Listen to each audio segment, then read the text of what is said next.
Everyone, welcome back in my channel. तो आज की स्टोरी बहुत ही इंटरेस्टिंग है, साथ ही यह एक मॉरल स्टोरी है। तो बहुत सारे इस स्टोरी में आप न्यू वर्ड्स सीखेंगे। इसके साथ ही स्टोरी को रीड करना और इंग्लिश वर्ड्स के करेक्ट प्रोनाउंसिएशन के बारे में भी सीखेंगे। तो स्टोरी स्टार्ट करने से पहले अगर आप इस चैनल पर न्यू हैं, मेरी वीडियो को पहली बार वॉच कर रहे हैं, तो मेरे चैनल को सब्सक्राइब कर लें और जो बेल का आइकन दिख रहा है उसे भी प्रेस कर दें। और अगर आप मुझे फेसबुक पर सुन रहे हैं तो फॉलो कर लें। तो चलिए स्टार्ट करते हैं आज का ये इंटरेस्टिंग मॉरल स्टोरी। आज के स्टोरी का टाइटल है एक्ट ऑफ ब्रेवरी। एक्ट का अर्थ होता है कार्य या काम, ऑफ यानी कि का, ब्रेवरी यानी बहादुरी। तो शीर्षक का अर्थ हुआ बहादुरी का कार्य। So let's begin the story. Ron was bullied by some older children at school. तो सबसे पहले सेंटेंस के वोकैबुलरीज को देख लेते हैं। रॉन नाम है एक लड़के का, वॉज यानी कि था, बुलीड का अर्थ होता है तंग करना या भयभीत करना, बाई यानी कि द्वारा, सम यानी कुछ, ओल्डर यानी कि बड़े, चिल्ड्रन यानी बच्चे, स्कूल यानी कि पाठशाला। तो इस सेंटेंस का अर्थ हुआ कि Ron was bullied by some older children at school, यानी कि रॉन को स्कूल में कुछ बड़े बच्चों द्वारा परेशान किया जाता था। Once he shared this with his grandpa. Once का अर्थ होता है एक बार, शेयर्ड यानी साझा किया, विथ यानी कि साथ, ग्रैंडपा यानी दादाजी।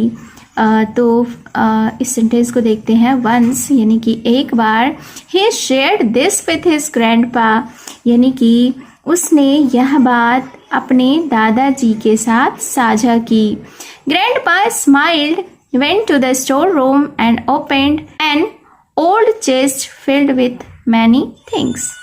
स्माइल्ड यानी कि मुस्कुराए, वेंट यानी कि गए, स्टोर रूम का अर्थ होता है भंडार कक्ष, ओपेंड यानी कि खोला, ओल्ड का अर्थ होता है पुराना, चेस्ट यानी कि संदूक, फिल्ड यानी भरा हुआ था, विथ यानी साथ या फिल्ड विथ यानी भरा हुआ था, मैनी थिंग्स यानी मैनी का अर्थ होता है बहुत सी यानी बहुत, थिंग्स यानी कि चीज़ें।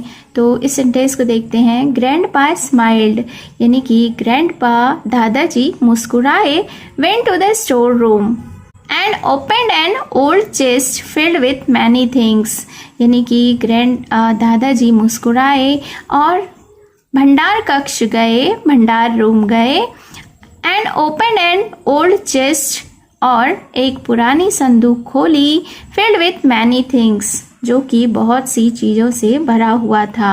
ही pulled out a belt made from a tiger's tail. Pulled out यानी निकाला, फ्रॉम यानी कि से, टाइगर्स टेल, टेल का अर्थ होता है पूंछ, टाइगर यानी कि बाघ।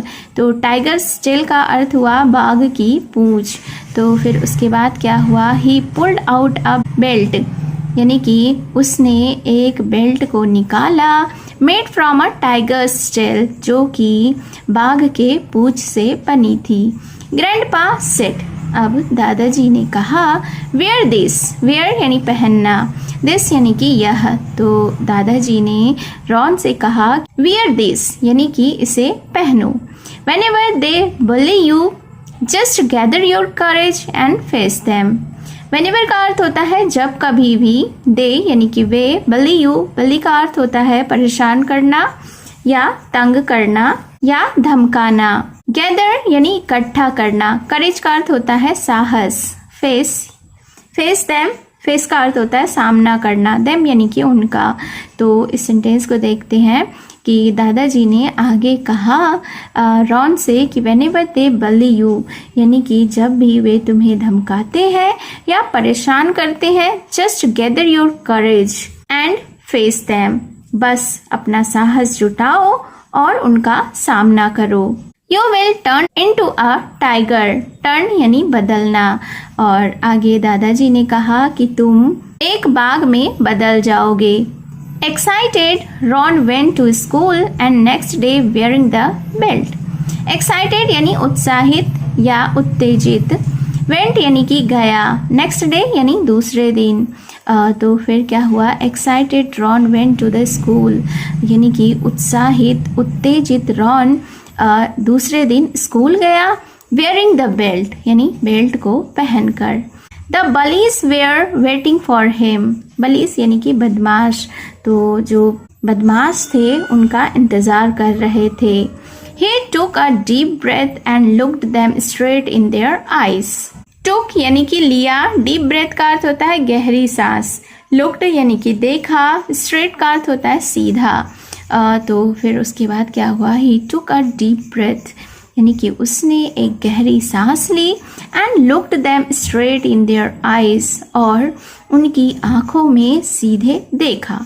Loudly Ron said, अब जोर से रॉन ने कहा, if you ever bother me again you will be sorry. क्या कहा, रॉन ने उन लड़कों से, बदमाशों से कहा कि if you ever bother me again, कि अगर तुमने मुझे फिर कभी परेशान किया, यू विल बी सॉरी, तो तुमको पछताना होगा। Ron felt himself become as strong as a tiger. Felt यानी कि महसूस किया, हिमसेल्फ यानी कि खुद को, स्ट्रॉन्ग का अर्थ होता है ताकतवर या मजबूत। तो रॉन ने खुद को एक बाघ के जितना मजबूत महसूस किया। The boys looked at one another and felt him alone. Looked यानी कि देखा, वन अनदर यानी कि एक दूसरे को।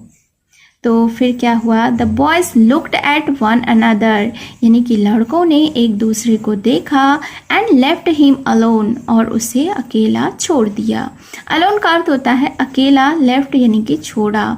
Ron triumphantly came back to tell grandpa. Triumphantly का अर्थ होता है विजयी भाव से, केम बैक यानी कि वापस आया, टेल यानी कि कहना। तो रॉन विजयी भाव से दादाजी को यह बताने वापस आया। Grandpa smiled and told him that it was Ron's own courage, not the belt, which had made the bullies go away. Grandpa smiled यानी कि दादाजी मुस्कुराए and told और कहा him यानी कि उसे that it was Ron's own courage, क्या कहा कि यह रॉन का अपना साहस था, not the belt, बेल्ट का नहीं, which had made the bullies go away, जिससे कि बदमाश वहाँ से चले गए। Ron understood and promised to face all his fears bravely. Understood यानी कि समझा, प्रोमिस्ड यानी कि वादा किया, फेस का अर्थ होता है सामना करना, फियर्स यानी कि डर, ब्रेवली यानी बहादुरता से। तो फिर इस सेंटेंस को देखते हैं। रॉन अंडरस्टूड यानी कि रॉन समझ गया and promised to face his fears bravely और अपने सभी डर का बहादुरी से सामना करने का वादा किया। Moral of the story is always remember that bravery is an act of courage and cowards will die many times before their lives.